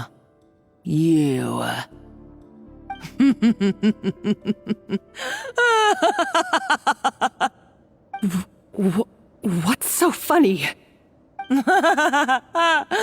Oh, you're too much. I thought I'd play along for a bit just to amuse myself. You gave a very rousing performance. I saw your dumb plan a mile off. There's no poison in these bottles, just clean, fresh water. No. Revenge is a dish best served cold, you know? Did you really think your half-baked plot would fool me? You're a lousy chef, and you make a lousy villain, too. A complete waste of space. No wonder you never amounted to anything. Everything I ever did was a failure. And now, I failed again, for the last time. Hey, why don't you try your hand at being a comedian in your next life? You got a good laugh out of me. But now the show's over. You should have just done like I asked, Savannah. All I wanted you to do was scout the ruins for me. But you had your chance, and now it's time to say goodbye. Stop right there! Let her go, Monica! We've got you surrounded! Escoffier? Ugh, looks like I'll have to keep you around for a little longer. You can't! Stay back if you want her alive! Escoffier and the Traveler. I can't take you both on in combat, but if you so much as flinch, I can end Savannah's life in a heartbeat. Monica, what are you hoping to achieve by this? You're about to commit murder, and for what? A recipe? A recipe? You chefs are all blinded by your myopic focus on kitchen affairs. Well, some of us actually have bigger fish to fry. Modeste had a secret. The truth behind his so-called genius, the je ne sais quoi factor in his Gâteau de Bourg, and it's right here in these ruins. Are you serious? You're here because of a Gâteau de Bourg obsession? You've gone completely mad! I couldn't care less about the cake itself. No, the real treasure is the secret ingredient that Modeste sourced from these ruins. He and Savelli were fools. A priceless treasure of Remoria in the palms of their hands, and they thought, ooh, this would go great in our cake mix. We're talking about a powerful stimulant that also sharpens the senses. That's no cooking ingredient. It's a groundbreaking drug. That's right, I've done my research. It was a drug that Remoria developed for their war machine. I could make a killing by selling it to the treasure hoarders or the Fatui. Will you listen to yourself? You're completely delusional. My eyes are wide open. Just wait till I get my hands on this treasure. You'll see what a fool you've been.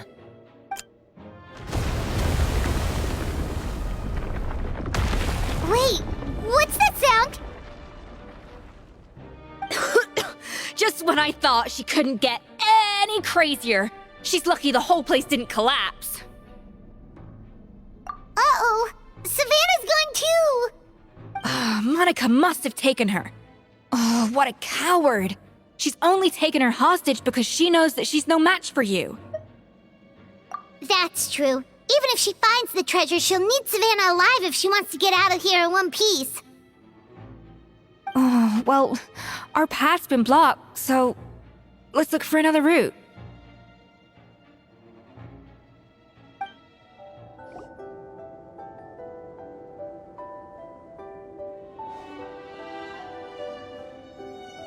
That's strange. These don't look Romorian to me. More like last century Fontaine. Adventurers from last century Fontaine, huh? Oh, Modeste and Savelli, do you think they camped here? By the looks of it, this was a one-person camp. They adventured together, but maybe one of them came back alone at a later date.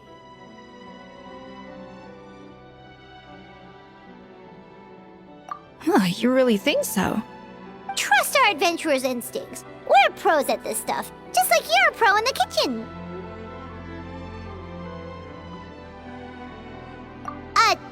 Okay, well, the Traveler has more adventuring experience overall, but Paimon's definitely a pro rummager from all those treasure chests. Darn it! Paimon was just about to show off her rummaging skills! Huh, no kidding. Are all adventurers so obsessed with journaling? I mean, I guess I take a lot of notes when I'm cooking as well, but I thought that was just me. Anyway, let's find out who was here. It's been years since I've last visited these ruins. It's exactly the way I remember it. This place probably hasn't changed in millennia.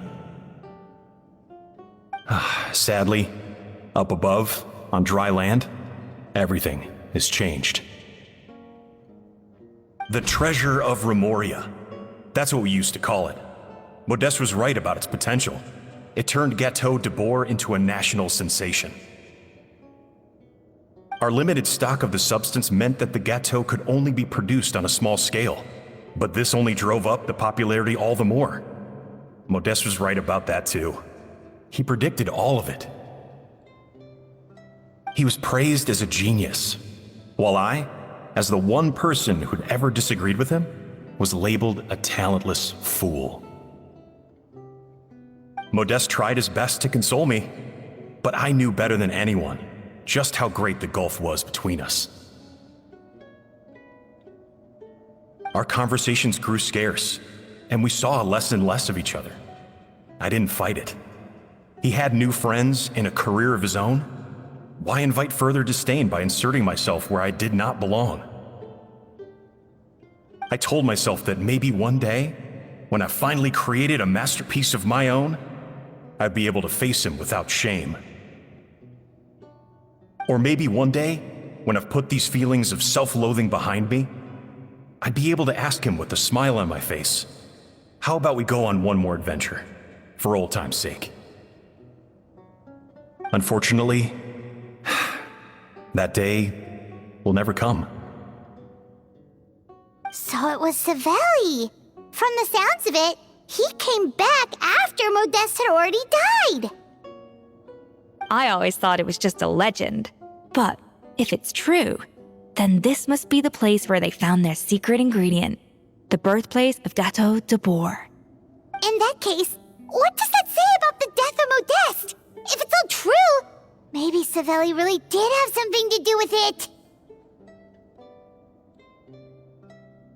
The taste of Gateau de Boer has changed. Modeste was convinced of this, even though everyone swore they couldn't tell.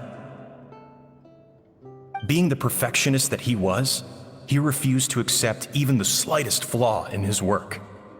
He stopped all sales of the product, locked himself away in the kitchen, and worked day and night, vowing to find out where he had gone wrong. But as he baked and taste tested over and over again, he found he only strayed further and further from the original taste.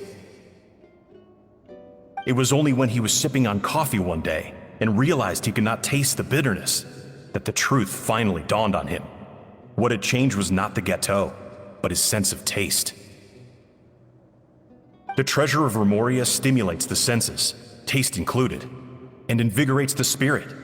In the short term, it offers people the ultimate gourmet experience, but in the long term, it dulls their senses entirely. In hindsight, it made perfect sense. After all, why would a culture that sought liberation from the constraints of their bodies care for the loss of their senses? But we realized it too late. We were just too late. Over the course of his many culinary experiments, Modeste exhausted the remaining supply of the treasure of Remoria. He consumed it all himself.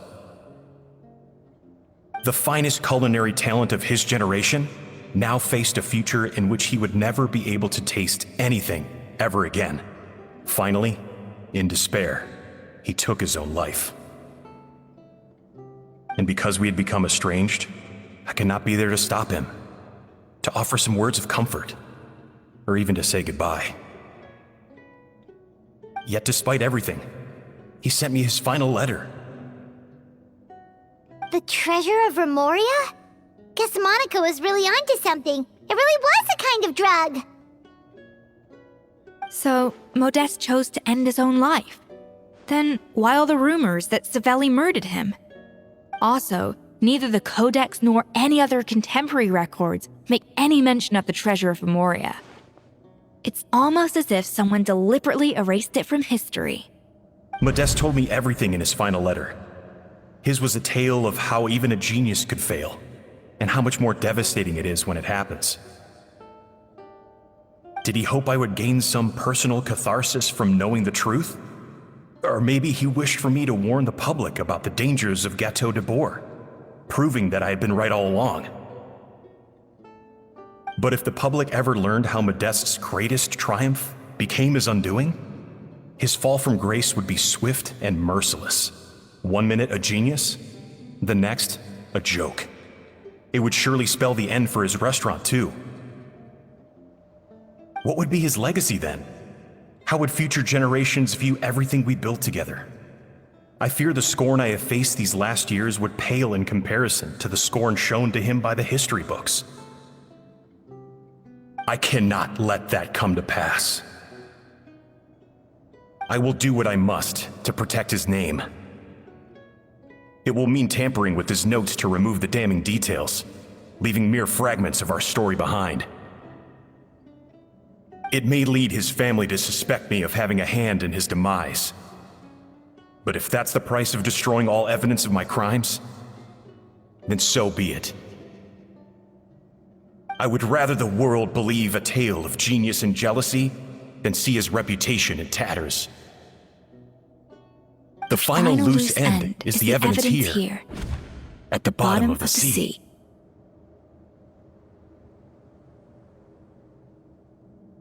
Huh? What's wrong? Didn't we say Savannah should be safe for now? So we thought, but if Monica finds out what happened to the treasure, there's no telling what she might do.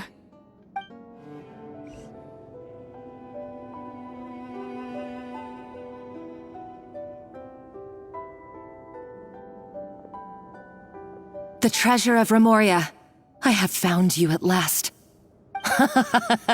Savelli, you tried your best to bury the truth, but you underestimated the children of Modeste.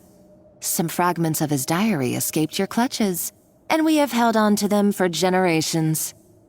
But I have to thank you too, Savannah. Without your help retrieving the codex, and with it the last piece of the puzzle, I may never have found this place. But now, finally, the secret to Remoria's military might is within my grasp. The treasure of Remoria is mine! Oh. It's empty. It's empty? Monica? Oh, we were seconds too late. Escoffier? What's the deal with that jar? Savelli's final act! He wanted to conceal the secret of the treasure forevermore and make sure it would never harm anyone again.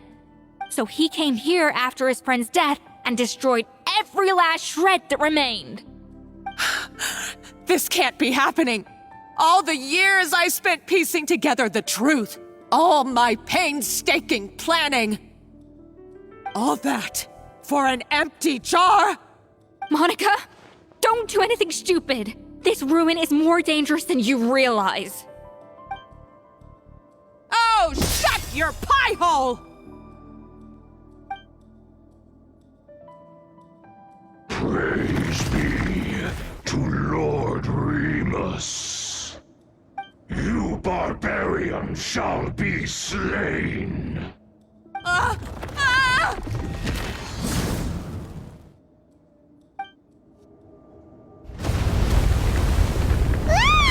Why is this place still shaking?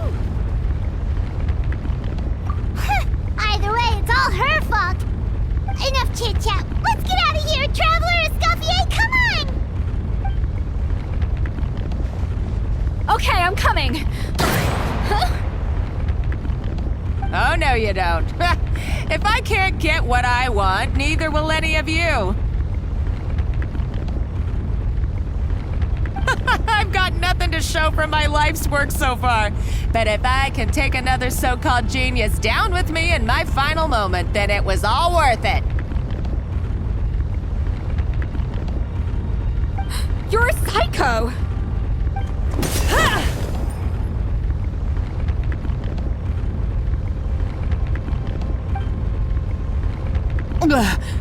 Savannah? Oh, when did you wake up?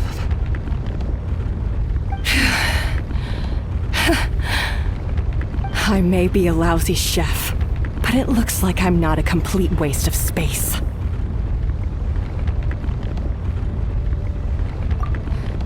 Traveler? Okay, let's go!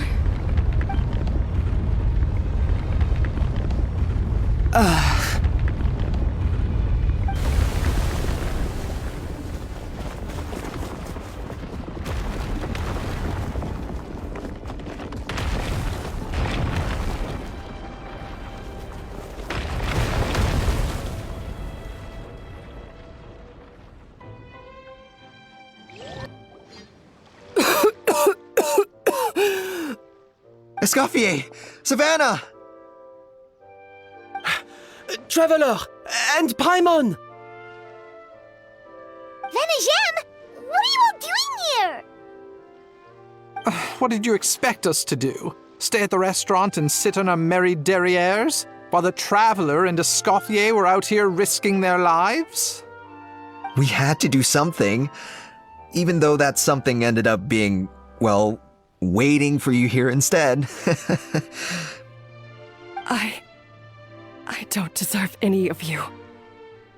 And I certainly don't deserve to be your head chef. It was my fault Escoffier had to leave. Then I couldn't live up to her standards. I acted like a tyrant in the kitchen.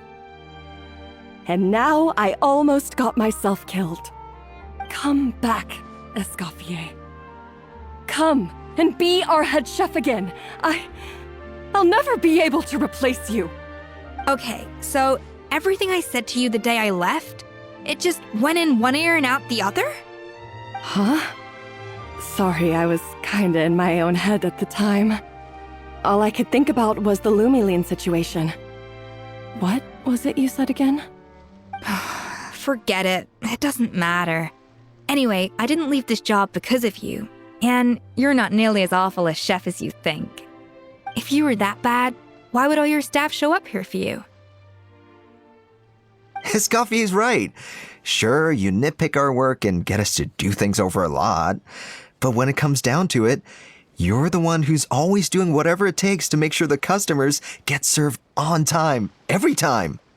Things were pretty rough after Escoffier left, and Savannah's the only reason we've been able to make it through. Our customers know that Escoffier doesn't work for us anymore. But the fact is, they keep coming back. If that's not an endorsement of your work, I don't know what is. At the end of the day, we're all human, and we all make mistakes. All we can do is recognize where we get it wrong and do our best to improve. That's all that's humanly possible. No, I get what you're saying, but what I did to Firmin and to Escoffier, it's unforgivable. Well, about that, there's someone else here to see you, Chef. It's been a while, Chef Savannah. Firmin? I'm so sorry. I put far too much pressure on you. And the way I stubbornly refused to go and see you after you fell ill. There's no excuse. But I'm too late, aren't I? The damage is done. I heard that you can't even hold a kitchen knife anymore. Actually, I think I'm going to be just fine. Huh? We thought Firmin's problem was purely psychological in nature. But after the threat letter came to light, it got Firmin thinking. And then he remembered the tea that Monica used to give him every night. And as it turns out, she was lacing it with Lumaline the whole time. No way! Doesn't that cause nerve damage? It can. High doses pose a risk of serious nervous and sensory complications. But if you calculate the dosage carefully, you can control the extent of its effects. A small dose might simply make a person more emotional, whether that means more fragile or more hot-tempered. No wonder it seemed like you'd lost your edge. I asked my friends at the Fontaine Research Institute about it. They said that with the low dose I was taking, the risks are pretty small. They also fixed me up with some meds and said I should recover in no time. Well, that's what happens when you give someone a little bit of hope to cling on to. There's more. We believe that Firmin was likely not Monica's only victim. You mean she poisoned me too? Oh, so that's why Savannah's been so irritable this whole time. Let's not be too quick to blame everything on the Lumaline. That stuff can only amplify what's already there. So tasty food will seem like the most delicious thing in the world, while food you don't particularly care for will become utterly revolting. So you better make sure you reflect on your behavior and apologize to every single person you've wronged. I will. I'm sorry. There's still one question that's really bugging me. Why is it that no matter what I do, my Gâteau de Bourg never tastes the same as yours? Is it just... is it because you're a genius and I'm not? It's because the heating element in your oven is broken, you silly goose. What? Huh? I felt like something was off during the cooking contest. Once I got around to checking all the equipment, I noticed it right away. There was a half-degree discrepancy between the temperature setting and the actual temperature. All the ovens in the whole kitchen had the same problem, which confused me at the time, but by this point, it's pretty obvious that Monica must have tampered with them. I would have figured it out the day of the bake-off, since the issue affected both our teams. But of course, Monica sabotaged mine so that could never happen. No. I spent so long trying to find out where I was going wrong, And then you pinpoint the problem in just one night? It all comes back to one simple, undeniable truth. You're a genius. And I'm just plain old Savannah. Oh, cut it out! Stop the woe is me act for a second and just think. I came up with this recipe. You don't think that might have something to do with it? Do you know how long I spent perfecting my gâteau de bois? 3 years! 3 whole years! I know this dish inside out, back to front and upside down. And you've been head chef now for what, 6 months? If that? A couple hundred failed attempts, and you're gonna throw in the kitchen towel and declare you'll never be successful because you're not a genius. You clearly have no idea how many kitchen failures I've had under my belt, or just how long it took me to finally get my recipe to a level I was satisfied with. Genius or not, everyone makes mistakes. Modeste did, Savelli did, everyone does. You're only a lousy chef if you don't face up to your mistakes, learn from them, and then keep chipping away until you crack the problem once and for all. Surely you haven't forgotten all that. You were no lousy chef back when I handed you the reins. I haven't forgotten. And I'll make sure I never do. That's our head chef. Ha ha! Sounds like we won't need another changing of the guard in the Hotel de Bord kitchen anytime soon. Huzzah! Aw, what a perfect ending to a crazy journey. Look how happy everyone is. So you got your mojo back now? Yeah. Thanks to you, Escoffier. In fact, no. Thanks to all of you. Aw, friends again. So nice to see them finally settle their beef.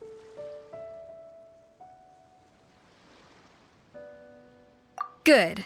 So now that's out of the way. It's time for payback.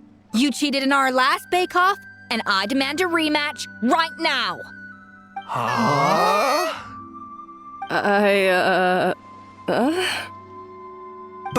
But that was mostly Monica's fault, wasn't it? Right. And also, does it have to be right now? Savannah's only just got her mojo back, and you barely escaped from a death trap.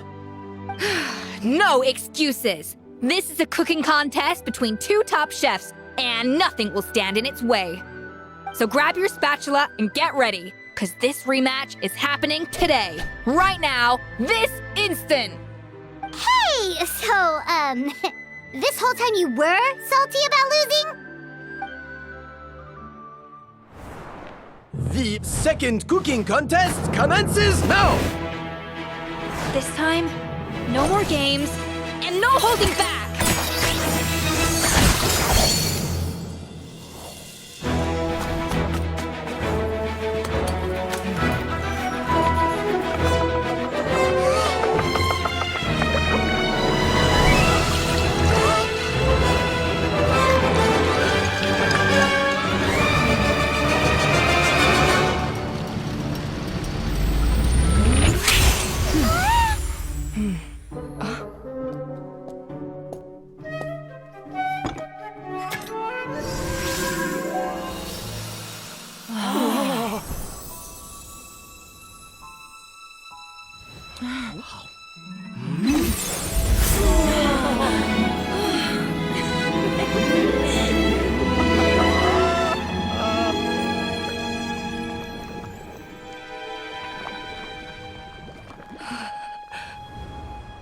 I feel like I don't have the right to be here.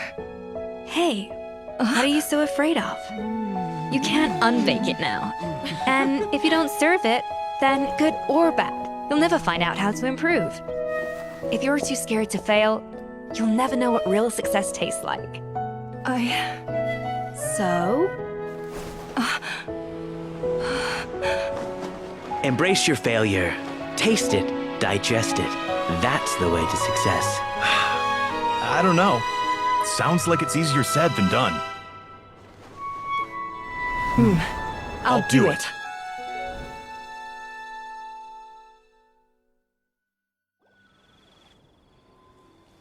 The results are in! A landslide victory for Escoffier! Quite rightly, too. Piece of cake.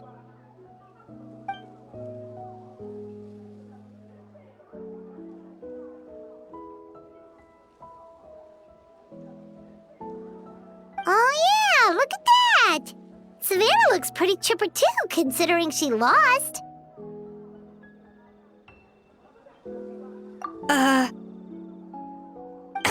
Now, where were we?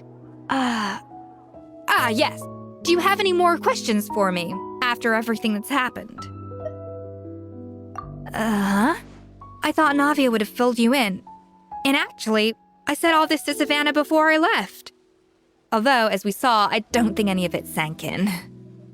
I had 2 reasons for leaving. One was the food safety incident, of course, but the other was that the Hotel de Boer had reached a point where it didn't need me anymore.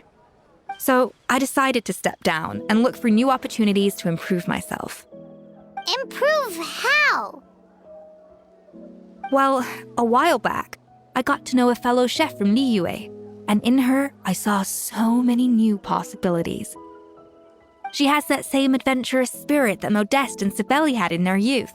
Slime mucus, lizard tails. With her, nothing's off the table.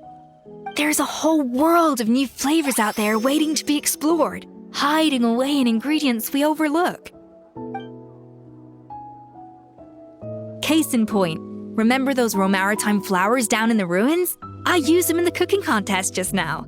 Did you taste the difference? What? Paimon didn't notice at all. Half of the art of cooking is dissecting the recipes of previous chefs and figuring out the exact constellation of elements that gave their work its signature taste. And the other half, it lies in freeing yourself from the confines of the kitchen. You've got to go out and explore the endless possibilities out there. Uh-oh. Paimon's suddenly not sure she wants to try your cooking anymore.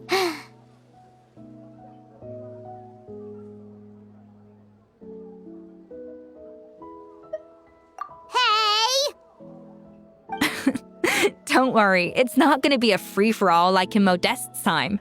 Before I put anything into my food, I'll obviously do my research, make sure it doesn't contain any harmful substances. In the meantime, take this. It's a recipe for Petit Gâteau de Boer revised version. I tweaked it to suit your needs as busy adventurers. Hope you enjoy, and remember, feedback is always welcome. All right! So, do you ever see yourself returning to Hotel de Boer? Oh, of course. I've already promised Banishem that I'll come back every once in a while to make sure the quality of the food remains at an acceptable level.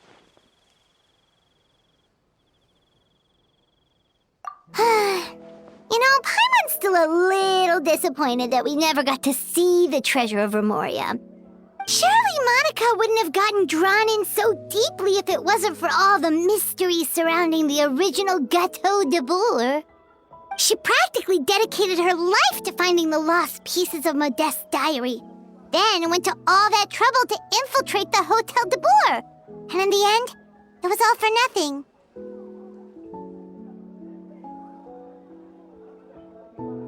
Since you mentioned the treasure, between Modeste's writings and what we saw in those ruins, I think I may have figured out the truth. The so-called treasure of Remoria was most likely a substance that the Remorians extracted from Lumitoiles, better known to us as Lumiline. Huh?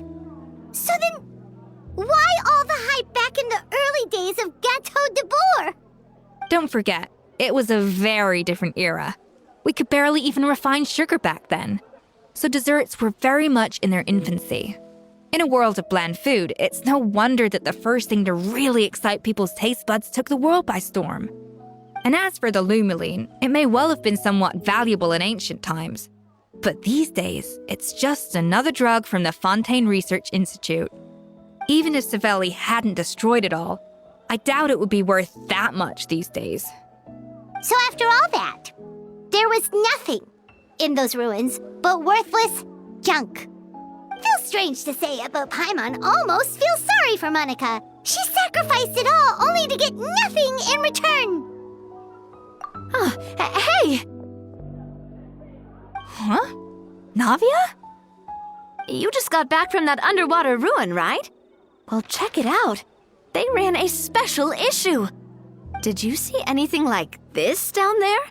Freshly unearthed from the ruins of Rumoria, a magnificent jar thought to be over 1,000 years old. Experts say it has immense artistic and historical value. It could be worth an absolute fortune. Wait, isn't that the jar they used to hold the treasure? If only it was still in one piece. Some butterfingers must have dropped it or something. Ugh, it's such a shame.